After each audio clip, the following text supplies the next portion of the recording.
단일화가 안 되면 대선 레이스 중단하실 겁니까? 계속 하시겠습니까?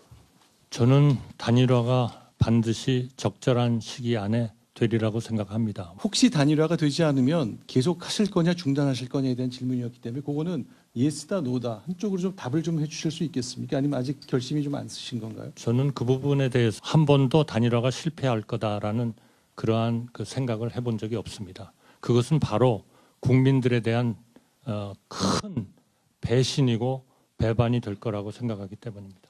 단일화 저는 걱정하지 않습니다. 김문수 후보도 훌륭하신 분이고 청렴하시고 그리고 굉장히 합리적인 분입니다. 저는 무엇이 우리 국가와 국민을 위하는 길인가를 위해서 잘 해주실 거라고 믿고요. 너무 총리님하고 생각이 같아서 모든 게 합의가 너무 빨리 돼버렸습니다.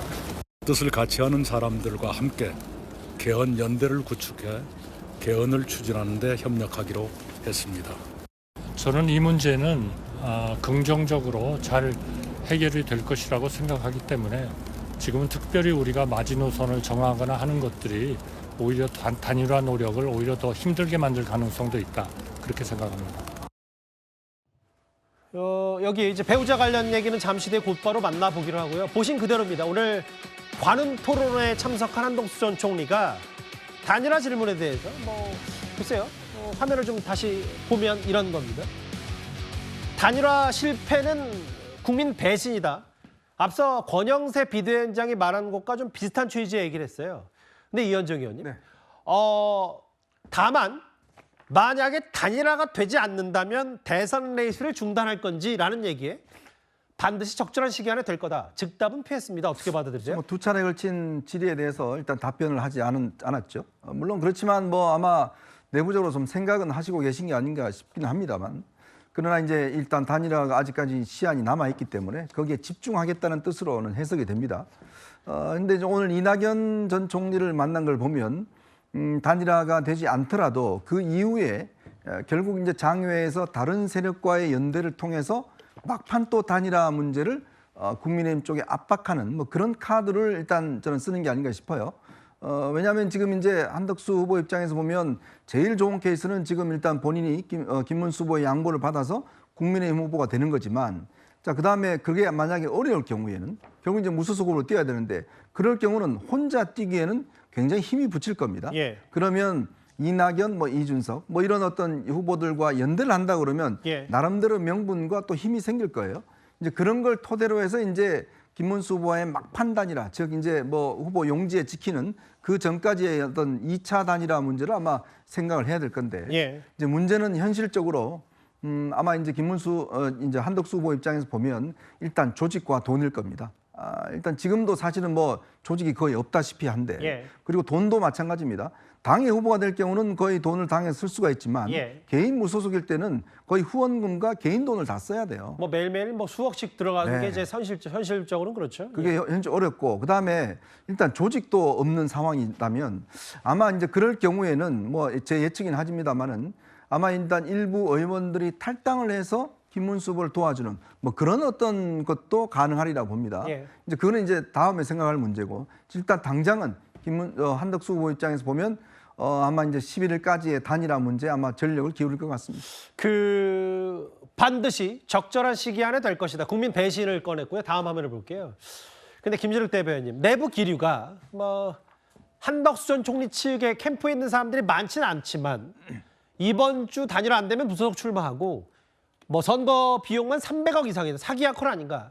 이렇게 내심 김문수 후보가 단일화 미온적인 걸 좀 애들로 비판한 것도 같습니다. 그러니까 그 떡줄 사람은 생각지도 않았는데 일단 김칫국부터 마셨다고 해야 될까요? 일단 단일화가 필요하다고 했지, 그 단일화가 반드시 한덕수 예비 후보를 위한 단일화이다, 이렇게 얘기한 적은 저는 못 들었습니다. 국민의힘에서도 상당히 치열한 그런 경선 과정을 통해서 후보가 선출된 만큼 당연히 국민의힘에서 선출된 후보도 예. 본인을 중심으로 한 단일화를 원하지 않았겠습니까? 이 한덕수 예비 후보에게 떠다 바치는 그런 후보가 되기 위해서 그렇게 오랜 경선을 하지는 않았을 테니까요. 그런데 지금 뭐 사기 결혼이다. 그러면 사기 약혼이다. 이미 뭔가 그 확답을 했던 상황이 있었다는 겁니까? 누가 한 약속입니까? 저 약혼의 주인공은 과연 경선을 통과한 최종 후보입니까? 아니면 국민의힘 당의 지도부입니까? 그 지도부가 약속했다면 그 지도부를 상대로 뭐 고소나 고발을 하셔야 될 부분이 있는 것이겠죠. 그러나 어쨌든 후보가 선출됐다면 모든 이 당의 경선이라든지 아니면은 대선을 치르는 과정은 후보가 중심이 되는 게 맞습니다. 그 후보를 제끼고 예. 지금 당에서 새로운 후보를 옹립하려고 하는 이런 모습, 이것이 과연 국민의힘이 지금 보여주고 있는 공당으로서의 모습이 맞는가 하는 부분에 있어서 많은 국민들이 비판적인 그 질타를 할 수밖에 없는 상황이다. 이런 말씀을 좀 드리고 싶습니다. 이런 겁니다. 그러니까 이게 반면 빅텐트든 아니면 개헌 빅텐트든 한덕수 전 총리에게 믿는 구석은 아마 여론조사, 여론 지지율일 텐데요. 사자 대결 가장 최근 겁니다. 이재명 47, 김문수 13, 이준석 4, 한덕수 23. 사자 대결에서 김문수 후보보다는 상대적 우위를 보이고 있는 한덕수 전 총리고 다음 화면도 볼게요. 또 다른 여론조사 있습니다. 단일화 선호 인물. 전체도 있고 국민의 무당층도 있는데 32, 24, 39, 57. 최인정 변호사님. 일단 국민의힘 현역 의원들뿐만 아니라 지도부도 얘기하는 건 어찌됐건 이재명 후보와 조금이라도 근접하게 가려면 답은 한덕수 전 총리뿐이다. 이런 여론조사를 좀 뒷받침하는 겁니까?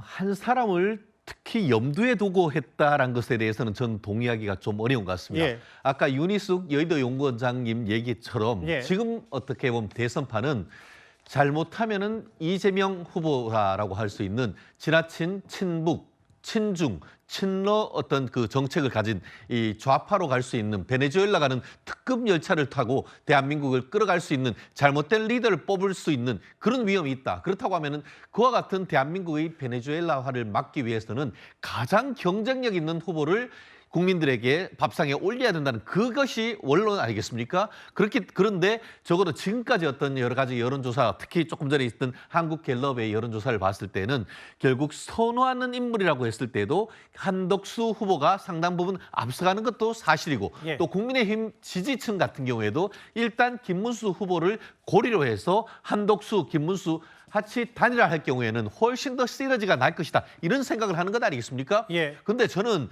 지금 말씀하신 것처럼 한덕수가 최종적으로 단일화될 것이라고 하는 것에 대해서는 저는 그렇게 예측을 하지 않습니다. 여전히 김문수 후보 같은 경우에는 1, 2, 3차 경선을 통해서 상당 부분 지지율이 결집된 그런 상황이기 때문에 예.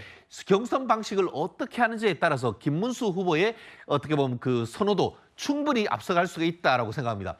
그렇기 때문에 저는 이 상황 속에서 김문수 후보는 적어도 지금까지 어떻게 보면 사심 없는 후보, 투명한 후보, 이런 꼿꼿한 후보, 그 이미지로 계속 여기에 정면 승부를 한다면 충분히 국민의힘과 어떻게 보면 중도층 지지들 견인해서 최종 후보가 될 수도 저는 있다고 봅니다. 예. 그렇다고 하면은 그런 식으로 해서 이 상황, 본인의 어떤 말씀을 예. 지키는 식의 어떤 단일화를 해 나가야 되는 것이지 이런 식으로 이 단일화 자체에 대해서 사실상 거부하는 식으로 해야 할 경우에는 결국은 과제도 놓치고 구력도 다 놓치게 될 수 있는 그런 상황이다 보니까 국민의힘 지지층으로서는 지금 애가 탈 수밖에 없는 그런 상황이 된 것 같습니다. 이건 이동학 의원께 질문을 좀 드릴 때 상대 입장으로 봤을 때 김문수 한덕수 누가 나오면 조금 더 이건 비교적이니까 뭐 둘 다 편하다 뭐 이런 대답을 원하는 건 아니어서 누가 더 민주당 입장에서는 껄끄럽다고 판단을 하세요? 김문수 한덕수? 참 어려운 질문인데요. 우선 여론에서는 어쨌든 한덕수 후보가 좀 높기 때문에 예. 그 부분에서 좀 국민의힘이 비벼볼 여지가 있지 않나 생각이 들고. 뭘 비빕니까? 비비긴 하여튼 뭐 좀 더 추격할 수 있는 여지가 있다 이렇게 좀 한번, 정리할까요? 예. 노력을 해볼 수 있는 여지가 예. 있지 않을까 싶은데 김문수, 한덕수의 다른 여론조사를 보게 되면 예. 저 둘의 총합이 일단 이재명 후보의 총합에 따라오는 데 있어서도 여전히 격차가 많이 크거든요. 예. 그러니까 저는 김문수 후보와 한덕수 후보 더하기를 하면 윤석열 전 대통령이라고 봐요. 자꾸 윤석열 전 대통령 말씀드려서 죄송하지만 결국 그 치하에서 지금 이루어질 수밖에 없는 것이고 이러한 상황이라고 한다면 일단 따라오려면 그 전제가 단일화가 아니고 좀 내란, 계엄에 대해서 명백 명백하게 국민들 앞에 헌정 질서를 회복하겠다. 우리가 더 이상 헌법을 어기지 않겠다. 이러한 약속이 전 중요해 보이거든요. 예. 그런데 저렇게 정치 공학적으로 저런 것들을 한다고 해서 마치 이길 여지가 있다라고 얘기를 하는 건 스스로들의 어떤 이 바람일 뿐이고요. 실제로는 대통령 선거에 지금 집중하는 모양새지만 그 뒤에 예. 대통령 선거 이후에 저는 당권을 놓고 사실상 뒤에서의 어떤 격돌을 하고 있는 것이 아니냐. 그런 측면에서 봤을 때 지금 보여주는 여러 가지 이 행태들이 과연 이기기 위한 절박성을 보여주는 거냐 아니면 지는 걸 염두에 두고 그 뒤에 있을 당권의 더 절박함을 보여주는 거냐라고 볼 때 저는 약간 후자적 판단이 좀 들어서 지금 저런 부분들도 알겠습니다. 결국에 그러한 일환이 아닐까 싶습니다. 사실 한덕수 전 총리가 지난 주말에 출사표를 던진 이후에는 뭐 뾰족하게 이렇다하게 뭐 언성을 높이거나 혹은 누구를 특정 인물을 비판한 적은 없었습니다. 그런데 오늘 관훈 토론회에서 유일하게 목소리가 높았던 때는 바로 이 장면입니다. 유언비어와 관련해 말씀을 하셔가지고 박지원 더불어민주당 의원이 한덕수 총리 부인이 무속에 너무 많이 심취돼가지고 그분이 제 아내에 대해서 얘기를 하셨다는 말씀을 오른쪽에서 듣고 왼쪽으로 흘려버렸습니다. 대한민국의 국정원장을 하셨던 분이 그러한 얘기를 새빨간 거짓말을 그렇게 아무런 양심의 가책도 없이 말씀을 하실 수 있다. 저는 거기에 너무 실망을 했습니다. 제가 알던 박지원 전 DJ 비서실장이 아닙니다. 최인정 변호사님, 여기 고발을 하다 말았다. 국정원장까지 했던 분이 양심의 가책도 없이 새빨간 거짓말이라. 대선 주자로서 한덕수 전 총리의 말 중에 가장 센 발언이 나왔어요. 그렇습니다. DJ 때 한솥밥을 먹으면서 어떻게 보면은 IMF를 같이 극복했다라고 하면서 서로 티격태격, 티카타카 했던 그런 관계 아니겠습니까? 다만 그럼에도 불구하고 아까 얘기한 것처럼 한덕수 대통령 권한 대행에 대해서 의 부인에 대해서 굉장히 어떻게 보면은 모욕적인 얘기를 했습니다. 무속에 대한 지대한 전문가다. 만약에 대선 후보가 된다고 하면은 검증 과정에서 그런 부분과 관련해 가지고 큰 타격을 입을 것이다. 이런 취지로 지금 그 박지원 민주당 의원이 얘기했는 것 같은데요. 예.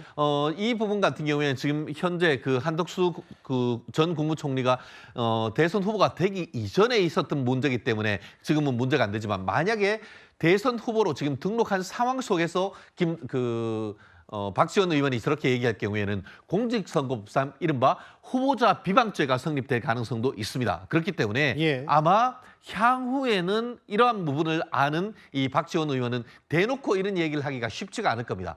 경우에 따라서 지금 우리 한덕수 후보가 얘기하는 것처럼 본인이 고소를 할까 하다가 말았다. 고소는 뭐겠습니까? 허위사실 적시한 명예훼손죄 아니겠습니까? 예. 제 기억에 이게 6개월이 지나지 않았기 때문에 경우에 따라서는 여전히 허위사실 적시한 명예훼손으로 해가지고 형사 고소할 수 있다는 것을 상당 부분 내포하고 있는 그런 부분인 것 같습니다.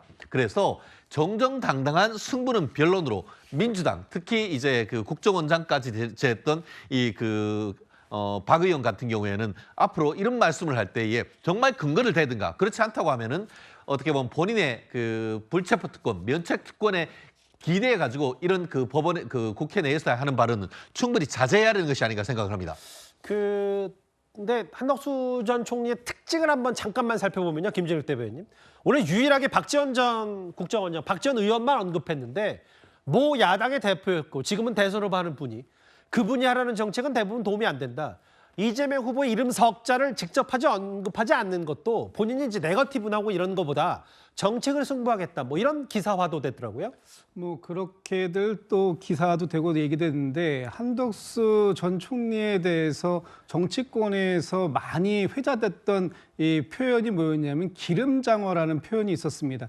그만큼 잘 빠져나가신다 뭐 이런 표현이겠죠. 예. 한덕수 지금 전 총리 같은 경우에는 한 50여 년의 공직 생활을 하면서 뭐 이쪽 저쪽으로부터 어느 쪽으로부터도 모나지 않았다. 뭐 이렇게 특별하게 누군가를 세게 공격하지 않는 그런 모습을 보였기 때문에 또 저런 그 기름장어라는 표현이 있을 수도 있습니다만, 지금은 저는 제가 볼 때는 의도적으로 어떤 그 특정인들에 대한 이름을 거명하고 있지 않은 것 같다라는 생각이 들어요. 예. 왜냐하면 그 특정인을 거명하게 될 경우에 어떤 본인이 지금 이 그 선명한 구도를 만들어내는데 아직은 그럴 준비가 안 되어 있기 때문에 그런 것이 아닌가라는 생각이 들고, 일단은 후보가 되고 나서 또 단일화된 후보가 되고 난 이후에 선명성을 좀 드러낼 때, 그때 시점에서 하겠다. 상대를 굳이 띄워줄 이유가 없다. 상대가 나의 후보가 누구다. 상대가 누구다. 이런 표현을 쓰고 싶지 않은 그런 모습도 좀 있는 게 아닌가라는 생각이 들어봅니다.